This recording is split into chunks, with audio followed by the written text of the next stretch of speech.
How does an anime about assassins who specialize in poison always end? Not how it should end, but how it always actually ends. If you guessed it, it either ends with a strategic battle where the protagonist successfully poisons his target, or where the protagonist falls in battle due to overconfidence, you'd be right about the trope.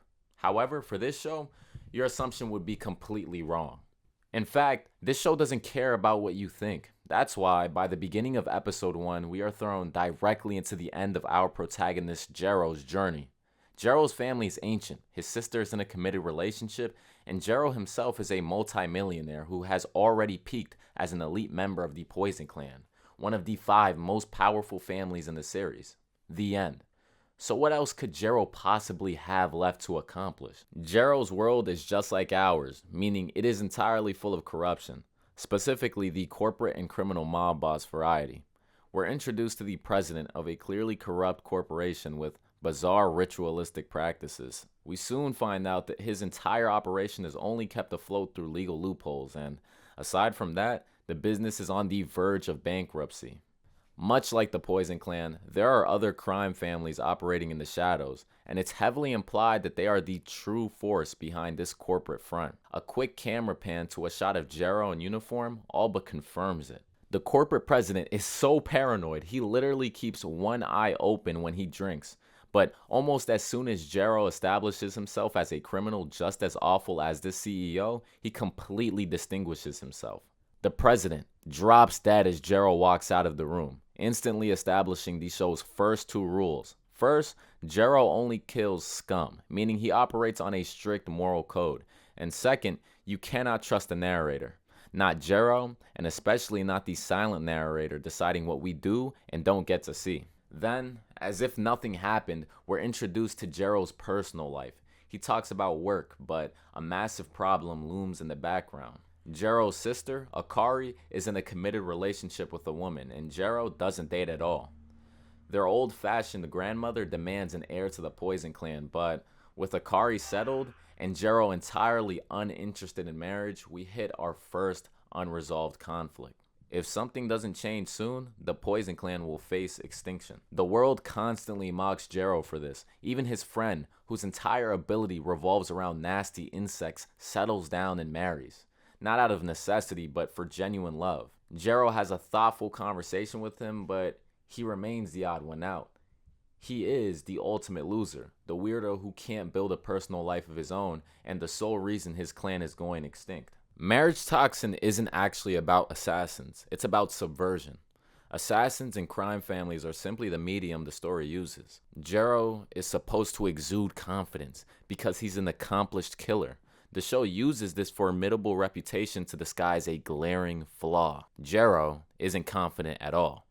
Not even when he's in his element on the battlefield. The next scene proves this completely. Jero is ordered to execute a marriage swindler, someone who seduces powerful people for money. True to form, the swindler begs for her life, justifying her crimes by explaining she swindles to pay off her sickly brother's debts. Jero, however, doesn't budge. He acts entirely detached and confident.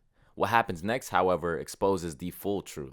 See, Jero learns that his grandmother is forcing his sister Akari into an arranged marriage just to secure an heir, and his false confidence instantly shatters in front of both the swindler and the crime boss who ordered the hit. In a desperate panic, Jero concludes that he must get married to save his sister.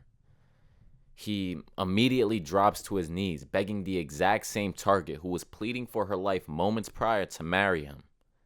The swindler outright rejects him, and for the first time we see who Hikaru Jero really is. It's an incredibly uncomfortable moment, and it's entirely supposed to be. The swindler's backstory removes any chance of a traditional romance, and the room where she is held captive is literally styled like a cold, calculated chessboard. This scene is designed to inspire the exact opposite of confidence. In contrast to this forced situation, true confidence comes naturally and doesn't require coercion. But here's the twist you don't see coming. Despite his complete lack of social confidence, Hikaru decides to give dating a try. He hires the swindler, whose name is May, to be his personal matchmaker. Oh, and May is a man. Marriagetoxin is secretly a slice-of-life dating show. This pivot contradicts everything we've learned about the world up until this point. In a reality where families possess magical poison powers, villains are evil enough to require full-time wine tasters, and a guy can literally talk to bugs, our focus remains squarely on the mundane, day-to-day experiences of ordinary dating. This is where things become unforgivable, at least to your average action shonen reader.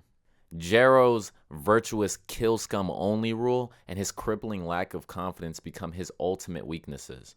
He practically scares away every single woman he is matched with, either because he arrogantly leads the conversation with his multimillionaire income or because he is physically incapable of smiling. Eventually, his lack of social awareness catches up to him. His matchmaker, May, is kidnapped and nearly killed by the brother of the crime boss Jero stole him from, all because Jero intervened where he didn't belong. Yet, through all this failure, we are introduced to the final twist. Jero finally addresses his core problem, the reason he can't find his special someone.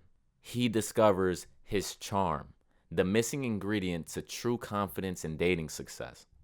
After May is kidnapped, Jero chases down the captors, and a look of genuine confidence washes over his face for the very first time. He promptly slices the kidnapper's car completely in half and rescues May in his arms, leaving us with the story's defining breakthrough. Quote, "I've found it. I think I discovered your charm." Aristotle argued that true confidence or courage is a virtue found exactly in the middle of two extremes: cowardice and rashness or arrogance. This is the philosophical principle known as the golden mean. At its core, Marriagetoxin is a story about a master assassin's quest to achieve Aristotle's golden mean.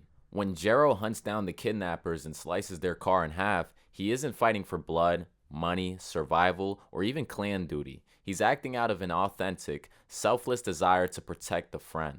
In this exact moment, his abilities align perfectly with a genuine human drive. He finally locates the golden mean and his true confidence emerges, not because he's flexing his ridiculous abilities, but because he has discovered his charm, the exact middle ground where his deadly capabilities meet true, vulnerable humanity. I'll link a playlist to more Marriagetoxin content on the screen. If you're interested, it's a good watch.